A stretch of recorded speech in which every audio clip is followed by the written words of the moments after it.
So in Acts 21, you see Paul again on this is now his third missionary journey. A lot of your Bibles at the back will list only 3 of Paul's missionary journeys. But Paul, if you start looking at secular writing, that you'll see Paul takes a 4th missionary journey, and that's when he heads on down to Spain and a couple of other places. And it's a gap when he's up in Rome and he's in prison. Then he's released. Then he goes on a journey, and that's where it's believed that he heads on down south to Spain and then he gets rearrested. He goes back up there and gets rearrested. One thing I will say for Paul, he's stubborn. It's like somebody else I know. We see that Paul now, again, is heading south on this 3rd missionary journey, and he's heading down towards Jerusalem. And we've spoken about how he just had this desire, this passion to go and preach to the Jews, and he really wanted to make an arrival, a grand entrance on the Pentecost holiday in Jerusalem, and that kind of was his agenda, although God had specifically said to him, your ministry is going to be to the Gentiles. And you've got to kind of wonder, because Paul up until this point has already received a number of warnings from different Christians that were speaking words of prophecy to him and saying to him, hey, Paul, don't go. And at this point, he already knows that when he goes up there, he's going to die. And he's just shrugging it off. And for me, that's always troubled me. Like, why has he just got this passion to go to the Jews? And I really feel that I found that answer is going to come up today. So in chapter 21, verse 7, that's where we're starting, and it says, and when we had finished our voyage from Tyre, okay, and this we is referring to Luke. Dr. Luke is with Paul. Remember at this time, Paul has got that infirmity that is spoken of in other books, and he says that it's like there's a thorn in my flesh. And Luke is now traveling with him, okay? And so that's what that we is. And this obviously is Luke writing. So when we had finished our voyage from Tyre, we came to Polyphemus, and that is Israel. Okay, so they're getting into the land of Israel. Greeted the brethren and stayed with them one day. On the next day,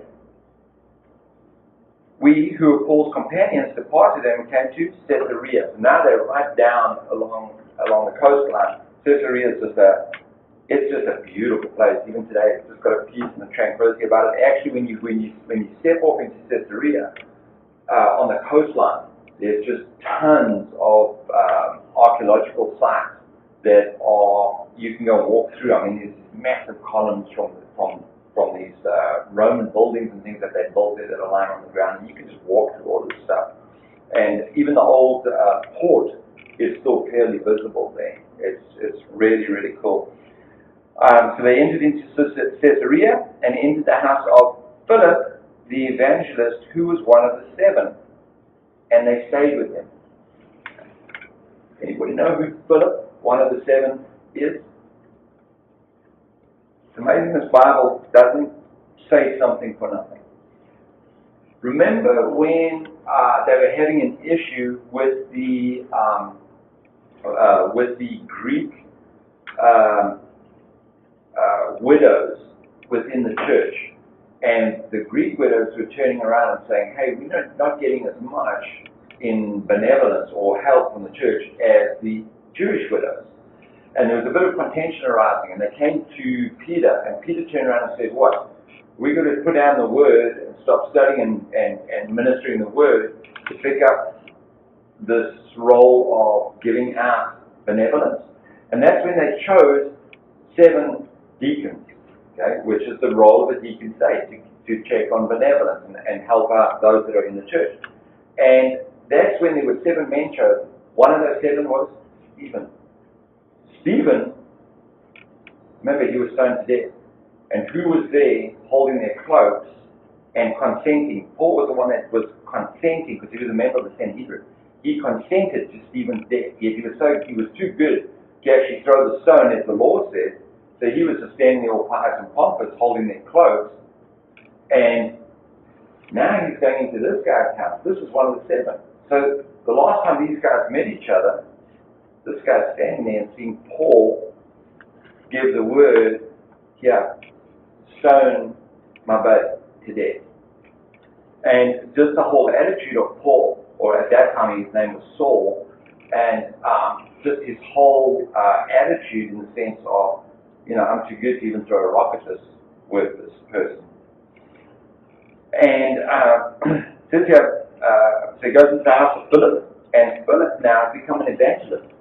See that? He went from just a deacon in the church, now he's evangelizing, okay? And that's the point with positions in a church, is you start at a church at one point, and then you slowly work your way up. Not that there's a hierarchy, but James says faith without works is dead. So everybody has to have a starting point somewhere. And it's amazing how many people, by getting involved in ministry, all of a sudden they start pouring themselves into ministry, and then they start seeing where they should go. I mean, when you become a Christian, God doesn't just knock on your door and say, oh, well, I want you to be an evangelist, I want you to be a teacher. He'll give you a little bit, and if you're faithful with that little bit, he gives you more. And here, this Philip was faithful with that little bit, being a deacon. Deacon is simply one that serves in the church. Here's the interesting thing. There's deaconesses, and you find that in the Bible. Why don't we find that in churches? Was Paul's sister a deaconess? I'll have to go look. Why do you ask me the hard question? Because I don't know the answers to the hard I questions. can find your hard question after that. So, that is the function of a deacon. It's simply one who serves. That's all it is. Right now, Debbie, you picked up the food ministry on the Wednesday nights. Okay. I was like, huh? You volunteered me for what? That food ministry. That is something that was on Shell's heart. She came and spoke to me about it when we first started this thing, and she said to me, hey, this is what I want to do for the church. I kind of looked at it and I said, on top of everything else, she said, yeah, it's just something that I feel we should do. Okay, fine. How are we going to do it? Okay, we'll do it the same way as was done over there, in donations, and take it from there. And whatever's short, that will be our contribution, and that's it. So fair enough. And then it was 2 weeks ago that I mentioned, hey, Shell's biting off a lot here. If anybody wants to step up, please step up. And you stepped up. Now, in reality, if you want a title, it's Deacon Desi right now. Okay. Okay, well, Miss Carol's. Nobody probably want to come on cooking. But that's simply stepping up into something that you're comfortable with. At some point, God is going to say to you, hey, here's the next step. Do you want it? And the next step is kind of where faith starts developing. Because oftentimes when God tells you to take that next step, it's into an area that you're not comfortable with. And it's like, what happens if this falls? What happens if it collapses? I've just never ever seen God lead you somewhere where you're going to take a fall. So if you feel that tug in your heart to get more involved, go for it, because it's a step.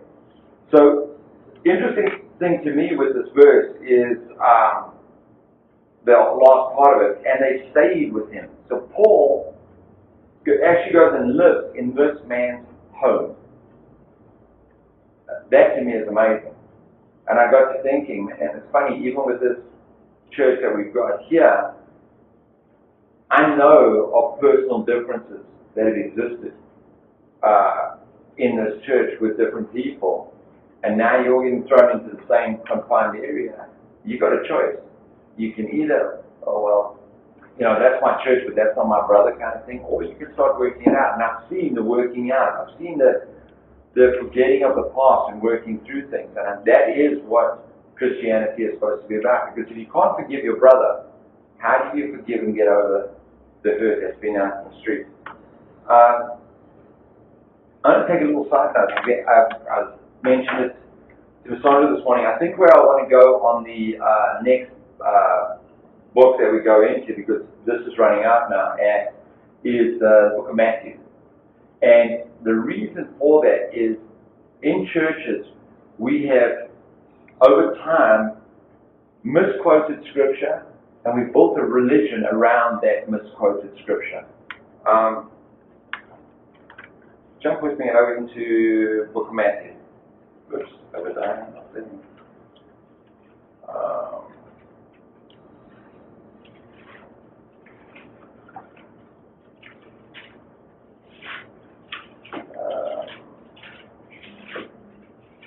Okay, yeah, Matthew. Go into Matthew chapter 5, verse 38.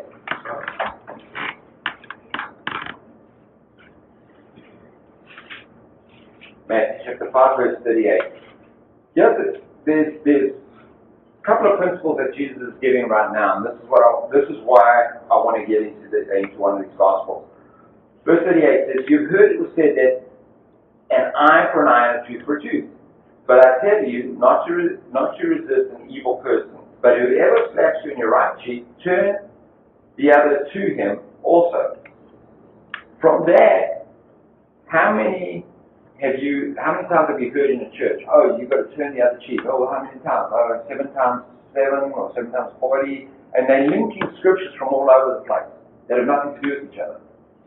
This scripture, "turn the other cheek," is the start of this, wussy religion that we somehow come to get. And it backs up even further to this gentle Jesus, meek and mild. Meekness, that word meek, comes from the word praus. Praus is derived from power under control. Team of wild horses harnessed for work. That's power that's under control. Okay? And you see that with Jesus in the temple. When he's clearing the temple, he braids the whip. He goes and starts tossing those tables over. Now, if you've got a Jewish person who's got a bunch of money on a table, and you're going to toss their table over, and there's a whole bunch of people, I think you've got chaos right there. But nobody touches him. Okay? Nobody touches Jesus.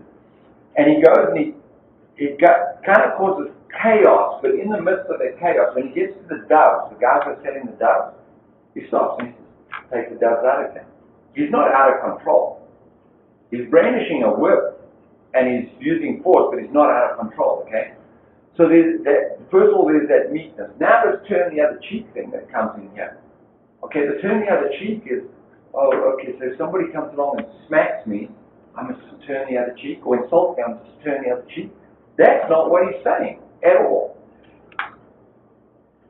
Go back and look at movies, and you see a guy coming along, and, there's little, very feministic guys from the last century, and they take their glove off and they slap the other guy with the glove, that kind of thing. It's an insult. Even today, you can ask, sure, if I have a problem with somebody, I'll tell the person, if they're little, I'll tell them, hey, I'm going to slap you. And the reason I tell them I'm going to slap you is because you're not good enough to punch. It's an insult.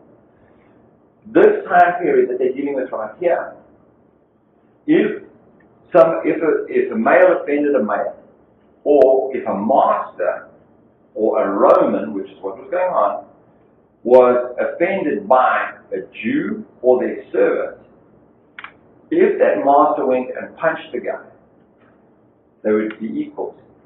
Okay? If you deem them equal. Both now, from a physical nature, they are of equal standing, or also a class nature or a financial nature. So now you've got equal standing. If you walked up and slapped him, you're putting him down. Now, bear in mind that in this time period, toilet paper wasn't on the scene. Okay? So, just as with some of the Eastern cultures right now, when you go to the bathroom, you don't have the bouncy, soft, bare, whatever it is. Okay? Why do you think always in the Bible you see the right hand of fellowship? Jesus sat down at the right hand of the Father.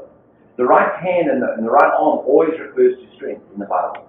It also refers to your good hand. So now if you wanted to insult someone and put them down, which hand would you slap them with? Your left hand. Okay? You gotta really be mad to do that. That's why when you shake hands, this is ancient culture that's coming through here. Now think about this.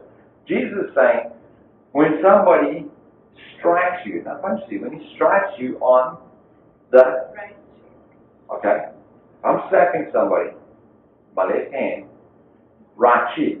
Then he says, turn to them the left one also. So now, boom, okay, turn to them the left one also. Now what? I can't come back and slap them again on the other side. I'm going to have to, Now you've got two options. You can either use the right hand, which in that case you're saying, okay, you're now my equal, or you can punch them because now the person's insulted you further by saying, okay, try it again. So what Jesus has just done in that whole scenario, he's kind of taken the power away from that person, the degrading action of slapping you with the left hand, and he's turned that situation around, that now the person has got no option but to say, okay, you're my equal, and use the right hand, or accept the insult and just kind of like, what do I do now? So that's what he does there. But now you go on further, and it says now, verse 40, if anybody wants to sue you and take away your tunic, let him have your cloak also. So we make a theology in church, oh, well, if somebody comes and steals, your donkey, give him your cow also. No, that's not what it's talking about at all. Yet we build a whole theology around this, okay? And don't sue people, don't take action, don't do, because that's what Jesus, no, he's not. What Jesus is saying, okay, so, I've done Micheline wrong, and she wants to take me to court. Now, when they take you to court, they're going to take you to the city gate, where all the elders are seated and ready, right? And they're going to hold court there and there. So at this point, Micheline wants compensation from me, and I don't have the ability to pay it. So now she's going to take my outer garment, my tunic, okay?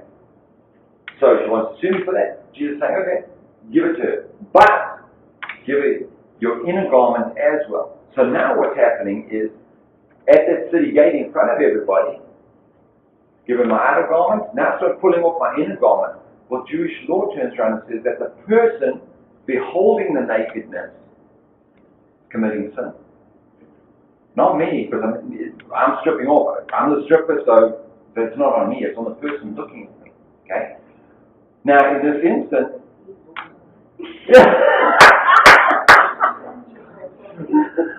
so in this instant, right, what is your option? No. Yeah. Do you see how there's just a switch of power? So, what's the next one? Give to him, verse 42. Give to him who asks you, and from him who wants. No, sorry, I beg your pardon. 41. And whoever compels you to go 1 mile, go with him 2. And again, here we've got church doctrine that has come up. Oh, if somebody asks you to do something, go the extra mile. Or if you have work and, they ask you because you're the Christian there and they say to you, oh, do this, but they're not doing it to all the pagans that work with you, you go the extra mile. And we built this philosophy around it.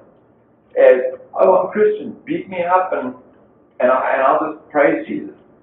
No, in that time period, with the Romans, they'd actually come up with this law. And that was the Romans, they were carrying their packs and everything else, and they were marching great distances.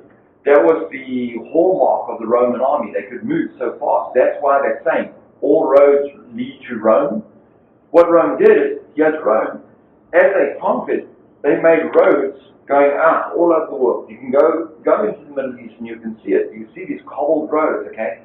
And the Roman army, because these roads were straight, and they were actually cobbled, they could move that army very fast. That's why they were known as the lightning brigades and all this kind of stuff. Well, the Romans came up with a law and they said, okay, if a Roman soldier came up to you and he pulled his sword and he just tapped you on the shoulder with it, and he'd say, yeah, carry my stuff, you were obliged, whatever. So even if it's on the Sabbath day, as a Jew, you're not supposed to do any work. And the Roman came up, tapped you on the shoulder and said, carry my stuff. The tapping on the shoulder was literally, carry it? No? Fair enough. Whoop. And you're done. So you didn't have a choice. So these guys were in a quandary here. Oh, what do we do? Working on the Sabbath and everything. Jesus is turning around here and says, you know what, if that happens, here's how you deal with it. You carry that pack for a mile. But there's another law that said if a Roman soldier compelled you to carry your stuff for more than a mile, that Roman soldier was in violation of Roman law. They dealt with him very strictly. So now, hey, carry my stuff, I'm carrying your stuff, and I get to that mile marker, because they had markers every single mile on their roads, right? I get to that mile marker, hey, I just keep on going. That Roman soldier is now walking behind me saying, hey, give me the packet, please, give me the packet. Power's gone. Very different to what we've been taught, right? This is why I'd like to go and do one of the Gospels next and see what did Jesus say. Because we've got all these little phrases. What would Jesus do? And da. Yeah? What did he do? What did he actually do? And we build all these church philosophies around stuff that are not even true. And by doing that, all we're doing is exactly what the Jews did. We're creating a law. A law that's kind of hard to follow. Because I'm sorry, somebody comes along and slaps me on the cheek. I try hard, I really do, to kind of, she rolled my head. I try hard to follow what this says, and I believe in it. But somebody walks up to me and slaps me on the cheek, I'm sorry. Next thing, we're going to have a healing ministry going on. It is what it is. And yet, we've got this whole thing, this whole philosophy that we built that's no different to the law. So, here, with Paul, it's this, there's been this genuine act of forgiveness and reconciliation between what are now brothers. Beforehand, they weren't brothers at all. And then it goes on in verse 9, and it talks a little bit more about Philip, okay? Now this man had 4 virgin daughters who prophesied. Oh, hold on a second, a woman prophesying? That can't be. Prophetesses. Yet we have a couple of instances in the Bible that talks about prophetesses. And should it be in today's world? Yes. I really don't see a problem with it. In fact, I see it in the Bible. So verse 10. And as we saved many days, notice that, he didn't just put in there for one day, he saved many days. 21, Acts 21, verse 10. And as we say many days, a certain prophet named Agabus came down from Judea. Agabus, verse 11. When he had come down to us, he took Paul's belt and he bound his own hands and his feet, and he said, thus says the Holy Spirit, so shall the Jews at Jerusalem bind the man who owns this belt and deliver him into the hands of the Gentiles. So Agabus comes down, he takes Paul's belt, and it's not a big buckle and a rodeo buckle kind of thing. It's not like that. It's more a cord. Okay. So he takes Paul's belt or this cord, and then he binds his hands, and then he prophesies. The prophets were known for this. Okay. Remember, I keep on going back to this. The Jews were very tactile, feeling kind of people. They had to see stuff. And that's why you see the prophets over and over again. They do these weird things. God tells them, hey, like we spoke about last week, there's one prophet who goes and wears his underwear for months on end, and then God says, okay, take that, now go and put it at the river, put a rock on top of it, leaves it there for months on end, take that, okay, now take it, go and put it on. Now go and prophesy to the people, as these garments, so shall you also be. It's pretty pitiful. And you smell, and you deteriorate. It was a very visual concept for these guys to have. So that's what the prophet did. I do this still with the kids. No, I'm not calling myself a prophet, but this is what I do with the kids. This last Emmaus walk that I did with the kids, one of the things that they have there is there are 2 guys, I was one and another guy, who kind of do the organization. We make sure everybody gets to this class on time, going to the sanctuary on time. We wake them up in the morning because they don't have watches or cell phones with them. So, and that is to kind of encourage them to just relax and focus on the moment, focus on what we're doing. Don't worry about what the time says, when you're going to eat, when you're going to do this. So, we've got these bells, And tradition has made it such that you get the most annoying bell that you can find, okay? And you go around ringing the bell at whenever there's something to do. Well, from that, if you leave your bell lying around, the guys will steal your bell. Both the people that are on the teachers, let's say, or the kids, they'll steal your bell. It becomes a game. So I heard about this game. So the first thing I did is I went and bought an air horn. If you steal my bell, here's the air horn. So day one, they stole our bell. Myself and Woody, we had air horns. The next morning, we were woken up with an air horn, right? So 2 days of the air horn story, I just kind of got this idea in my head one morning when we were sitting in early morning chapel. And Woody had lost his bell because I had taken and organized that somebody take it. I took the bell, but then I took it downstairs and they took tools and they took that little clapper thing out of it, right? Put the bell back and there's Woody, nothing. And he was on a mission to find out who stole his stuff, and I'm just keeping quiet. So the one morning while we're sitting in chapel, I just had this idea come to mind. I don't know where it came from. But I went up and I said to the guys, I asked for permission. I said, hey, can I have just 5 minutes to speak to the kids on this? And a lot of the kids had come up to me and their complaint was, I don't really know who I am. I don't know where I'm going. It's scary. And I went up there and I said to the guys, okay, and I had Woody's bell. They didn't know. Everybody knew that the clapper was gone, right? They didn't know I stuck it back in. And what I did is when I held the bell, I had my hand inside on that clapper and I was holding the bell. And I was talking with it and was making any noise. And I said to the guys, who of you hate this thing? And they're like, yeah, man, it's an ugly bell and everything. And I took out the air horn and I went, but that's, okay. How bad is the bell now? And they're like, oh no, we wish we had the bell kind of thing. The guys, you keep on coming to me and you're saying to me, I don't know who I am. That little clapper inside that bell is what caused that bell to ring. That's like you and the Holy Spirit within you. That is you. You're going to go out into the world, into college and everything. Somebody's going to come and steal that little clapper out of it. Come and steal that Holy Spirit from you. Come and steal the you out of you. And Woody has been running around and trying to find his enemies who did it. But it was his friend sitting right next to him. It was me. I stole that clapper. Woody's face was like, what? And the kids were like laughing and everything.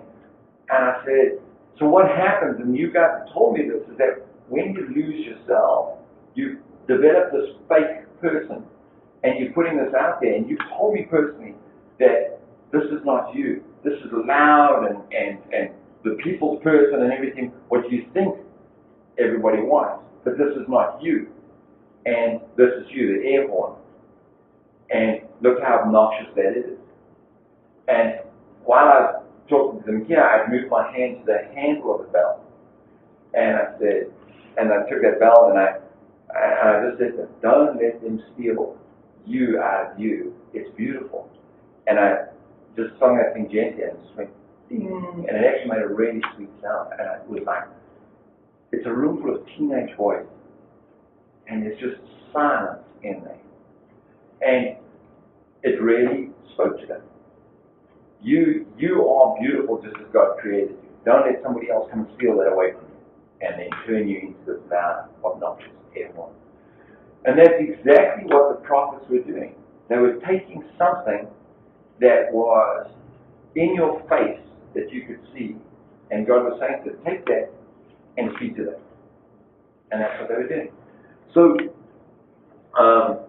right here, Agabus is kind of in Paul's face, and he's taking Paul's belt, okay?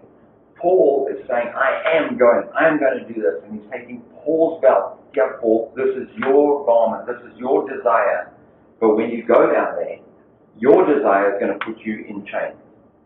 And so often with us, there's my desire and there's my calling. Going to speak and be with the boys this weekend, it really pulled on my heartstrings because that is my desire. I love being with the kids. I love teaching them. I love to be able to sit down with them and I'll say, man, when I was this age, this is where I took a left turn. I don't want you to go there. man, you're into this now, you've got no clue. Give it a couple more years and this is where you're going to be. And they can see that, they can relate to it. That's where my desire is, okay? Yet at the same time, for a long time, I've had many people come up and say, hey, when are you going to plant the church? When are you going to start leading men's Bible study? When are you going to do this? And it's all been about, not about the kids. When Jesus spoke to Peter, he said to Peter, hey, do you love me? Yes, of course, yes. Feed my lambs. That's what he started with. Then he said, Peter, do you love me? Go and feed my sheep. Okay, there's a progression there. And that verse has always spoken to me. And back in California in 2000, must have been about 2005, 2006, somewhere around there, I had a couple of people come up to me then and say to me, hey, Rory, not because there was anything wrong with our church. We were at an incredible church. When are you going to plant a church? We want to get involved in ministry, we want to plant, and we want to do something. So there was already a calling there, and I was too scared. This here is as a result of so many saying, hey, when are you going to do this? Not are you going to do this, when are you going to do this? And just like with Paul, he had a calling to go one way, but his desire was to go another way. And here Agabus is saying, hey, this desire of yours is going to put you in bondage. So verse 12, now understand, if a prophet walks into this room and says to us, hey, this and this and this, obviously as Christians we should heed the voice of the prophet and say, okay, fair enough, this is what we're going to do. Not so. Verse 12, now when we heard these things, this is, everybody's involved here, okay? Everybody saw and heard this with Paul. Both we and those from that place pleaded with him, with Paul, not to go up to Jerusalem. Verse 13. Then Paul answered, what do you mean by weeping and breaking my heart? For I am ready not only to be bound, but also to die at Jerusalem for the name of the Lord Jesus. Paul has got a passion here for the Jewish people, and he's saying he's doing it for the Lord. I would kind of question that, and I'll show you why. Verse 14, so when he would not be persuaded, we ceased saying, the will of the Lord be done. In other words, they're saying, okay, Paul, you don't want to go? We've got to help you. You're going to need it. But at the same time, they didn't turn their backs on Paul and say, you know what, being stubborn, that's it. You go your way. There wasn't division. They recognized, hey, Paul's got an agenda here. They still loved their brother. Verse 15. And after those days, we packed up and we went to Jerusalem. So they did indeed go up to Jerusalem, even after Agabus. Verse 16. Also, some of the disciples from Caesarea went with us and brought with them a certain Manason of Cyprus, an elderly disciple with whom we were to lodge. So not only did they accept Paul's decision, they went with him. Okay? This guy here, Manason, his name can be derived from the word Christian, or under the word is a more accurate translation. Man, I love that doing my name. He's under the word. Okay, he's mentioned 3 different times in the Bible. This Manason. What is he famous for? Literally, go for a place to stay. That's a huge part of ministry. You might not be the spokesperson, but if you're the backup, the spokesperson's not going to speak without the backup. The most powerful place in ministry is prayer. And you might not be willing to stand up front and be a mouthpiece, or to take on a leading role within the church. You may not be comfortable with that. But if you look at every single one of the major guys who have caused revival around the world, they've had a backup team that prays for them. My ministry in California, I believe, well, okay, I was going to say it's due to one person, but it's due to 2 people, okay? That's the first one. The second one was an old guy, and his name was Phil. Phil, I got up one morning on a Sunday and I said, hey guys, we are lacking within the youth ministry. If anybody's led, please step up and come and help with the youth. Because our youth was just growing. It was growing fast. We couldn't keep a handle on it. And Paul stepped up one day and he came to me and he said, okay, what has got to be done? I want to volunteer. I said to Paul, come and sit with us for a couple of lessons, and then you decide whether you want to be involved. I can't tell somebody else, oh, this is what you have to do. Because my calling is to teaching. I will turn around to say to somebody out of my own business, well, go home and study that Bible so that you can come and teach. That's my passion. I will not say to somebody, okay, go and take elocution lessons so you can stand at the door and welcome people in. That's not my passion at all, okay? So, having said this to Phil came in a couple of times, and one morning he came to me, and he had tears in his eyes, and he said to me, Rory, I can't do this. I can't do what you do. And I said to him, you're not supposed to.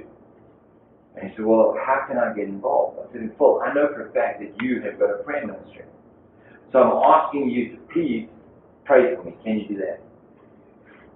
Phil and I, we became good friends. And over a period of a couple of years,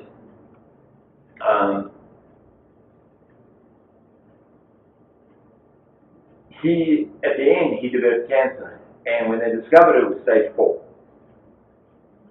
And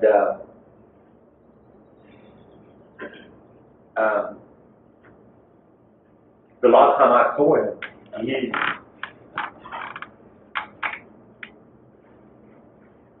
funny how you think things are past, but come back.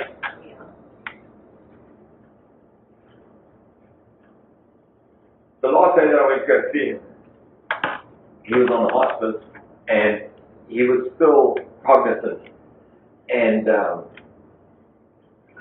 we were sitting and just chatting. And when I said goodbye to him,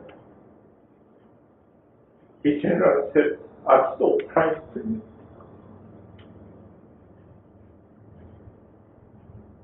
That was his place, and he took it seriously.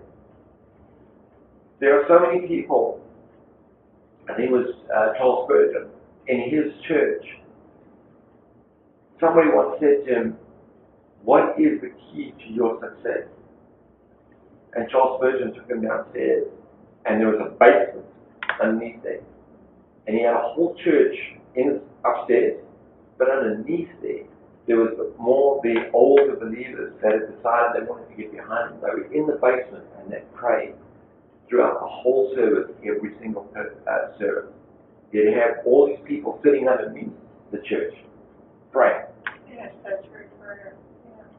Yeah. It's amazing. It is amazing. Prayer, I mean, that is what Jesus came in and said, my Father's house will be a house of prayer. And yet, the churches that I've gone to that have been on fire, that has been one of the things, prayer. And yet people are very uncomfortable to pray, especially in public, in front of other people.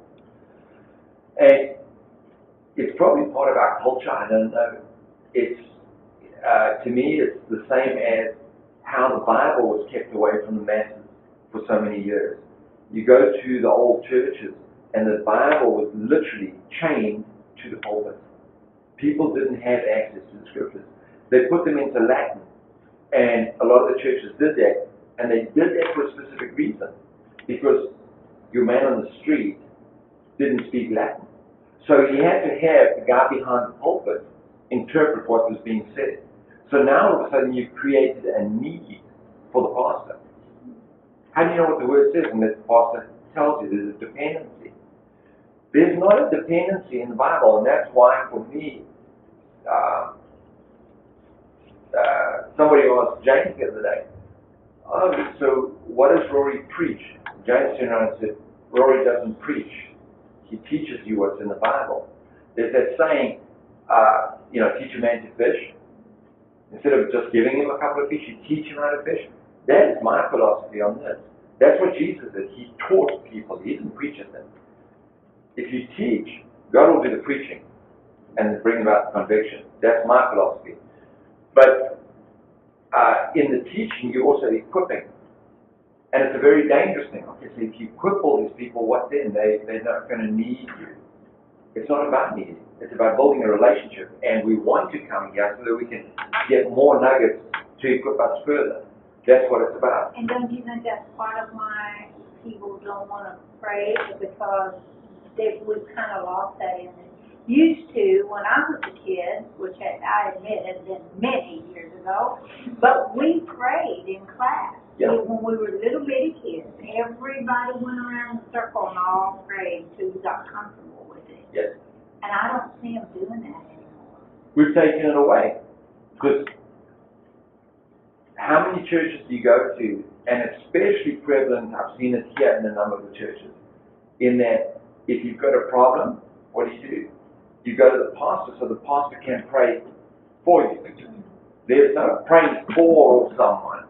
You pray with someone, you stand with them in prayer, because the Bible clearly says, where two or more gathered in His name, there He'll be also. So you stand with someone and pray with them.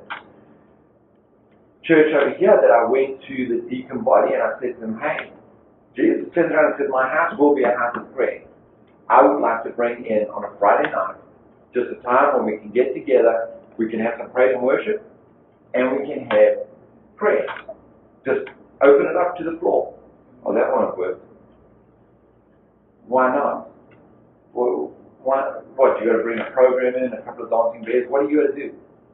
Why can't we just have praise and worship and prayer? That is something that we will end up bringing in here. Now, I said to you from the get-go, this is not going to be a church of just coming to church on a Sunday or Wednesday, but we're actually going to minister.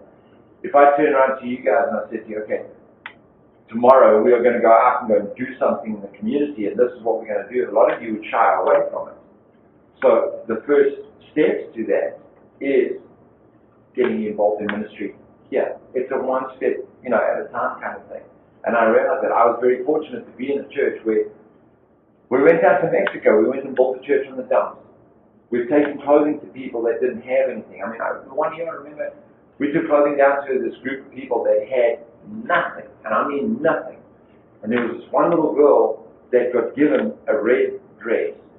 She walked around for the rest of the day, but I saw her a few times. She had the red dress draped over her shoulder. She wouldn't put it on. The dress was draped over her shoulder like this, and she was just holding on to it and hugging it. She was in rags. We were exposed, and I was very fortunate to have that to ministry. And that's what I believe we are going to be doing. Ministry. That's why it's Breaking Bread Ministries. The only reason it's church is for the government. But that's what this is all about. So here, this guy, ministry, and he's mentioned 3 times in the Bible, Manasseh, he simply opened his doors, and he was hospitable. Verse 17, and when we come to Jerusalem, the brethren received us gladly. Now, remember, they finally got to Jerusalem. They received them gladly, and I suggest to you that they received them gladly because Paul was coming in with a number of people from different churches, and each one of those persons had the money bag. Remember that his third missionary trip was to go around and raise money for the Jerusalem church because a drought had hit in that time period, and they were suffering badly. So no wonder they received him gladly. The Jerusalem church doesn't do well in comparison to the other churches. So, verse 18. On the following day, Paul went in with us to James and all the elders who were present. When he had greeted them, he told them in detail the things which God had done amongst the Gentiles through his ministry. So he now gives them, called it like a pastor's conference, and he tells them, hey, this is where I've been, this is what God has done. So they received him gladly the first day. The next day they get what's been done in the gospel.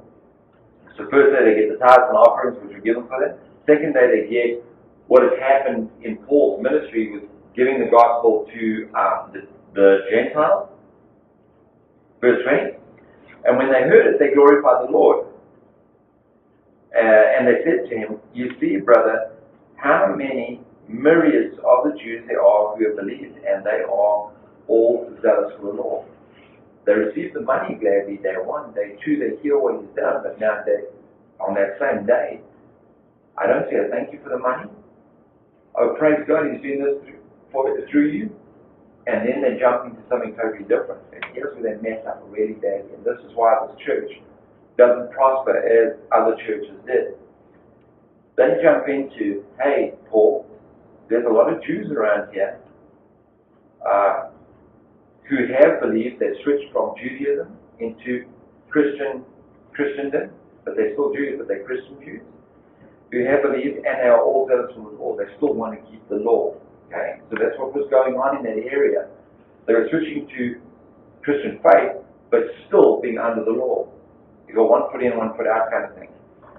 But they have been informed about you that you teach all the Jews who are amongst the Gentiles to forsake Moses, that's the law we're talking about, saying that they ought not to circumcise their children nor walk according to the customs. So these guys are made Christians, freedom from the law. Here's Jesus Christ who fulfilled the law, but yet still keep the law. This is kind of what I was alluding to earlier on with regard to what did Jesus actually do. Because we take a lot of things out of context and we kind of make our own law. So yeah, you got freedom in Jesus, but if you don't come to church on a Sunday, you're committing a sin. If you don't read your Bible every night, you're committing a sin. If you leave your Bible on the back seat, you're committing a sin. Do you see how subtle the law creeps in? And now all of a sudden, you've got a guilt factor. Man, I really need to get with God and pray because I'm just hurting. But I can't because I didn't read my Bible yesterday. And last Sunday I slept in, I didn't go to church. So, okay, I'll go to church every single Sunday and Wednesday. And I'll pray 3 times a day. And I'll read my Bible extra. And then I can come to God. Well, what happened to God saying to us, hey, approach the throne of grace with boldness? What happened to that? We've just thrown that out the window. Now we've got man-made laws superseding God's law. It's keeping us away from the church, from God. We're obeying man as opposed to God. There's freedom in this scripture. Jesus turned around and he says, my yoke is easy, my burden is light. Yet for so many of us, oh man, it's church on Sunday, and I've got to go. You don't got to go, you get to go. And when you develop an interest in this, like as we're going through Genesis, there's a couple of people here that have already said, man, I couldn't wait, so I went and read ahead. That's what it's all about. So when this thing grabs you, it's like, oh, cool. It's like, I can remember as a kid, there were certain shows on TV, couldn't wait for the next episode, it was a whole week away. You know, it's like, oh man, you come here to the States, you can buy 5 years of episodes and just zone out. But that's the difference. And this law thing just, man, it kills me. Anybody know where I was? 22.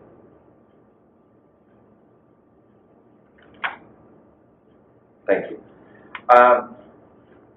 So they tell Paul, okay, but now you got a bunch of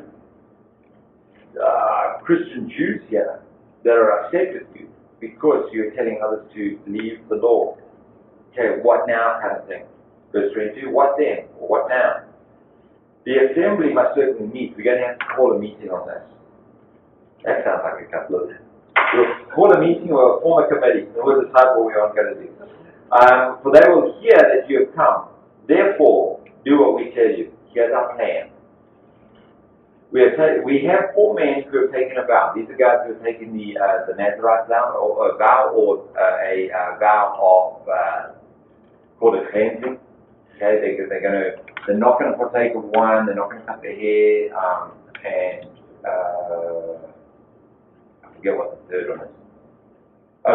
Any immorality. Okay, they're going to abstain from all of those things. So verse 24. Take these 4 guys, okay, take them and be purified with them and pay their expense so that they may shave their heads and that all may know that those things of which they were informed concerning you are nothing. But keep yourself also, walk orderly and keep the law. So Paul, just 4 guys are taking this vow, this Jewish vow. You do it with them, and when you go into the temple for them to actually announce that vow and you got to pay this offering, you pick up the tab, not for yourself, but also for these other 4 guys, so that everybody in the temple will say, oh man, Paul's definitely keeping the law. He's one of us.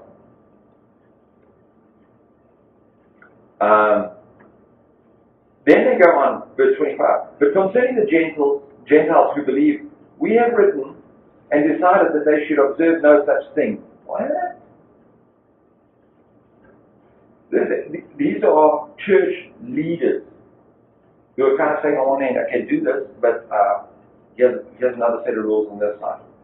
Do no such thing, except that they should keep themselves from things offered to idols, from blood, from things strangled, and from sexual immorality. That last little bit came from a prior conference that was held. We discussed it further back in Acts. Okay, so that's where they got that from. And you don't have to get circumcised. That's what they're saying to the Gentiles. You don't have to buy into all of this. But as far as around these parts, yeah, play the part. I do believe that is what Jesus referred to as being a hypocrite, two-faced. If you're not going to stand for what you believe in now, you're not going to stand later on. That's what it comes down to. And the later on is what I refer to as what's called the tribulation period. So many people say, oh, well, if I'm not caught up in the rapture, I'll be fine. I'll just go through the tribulation and I'll stand with that. And, no, if you can't stand up now for what you believe in, for what is right, and the hardest person to stand up against is yourself. Let's face it, all of us are selfish, me included. And that's the beauty of Christianity. It's all about me. It's got nothing to do with anybody else. I can't keep somebody else in their Christian religion or relationship. The only thing I can do is keep me. I can hold somebody accountable. But by keeping me, that other person can look upon that and say, well, you know what?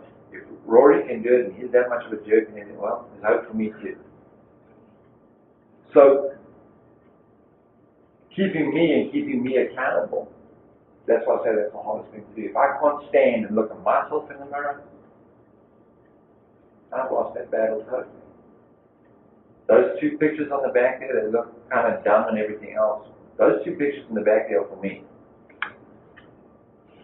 The reason they're for me is, a year ago when I went on my Emmaus walk, there's an Oriental woman, and she's as old as the hills, and she's an artist.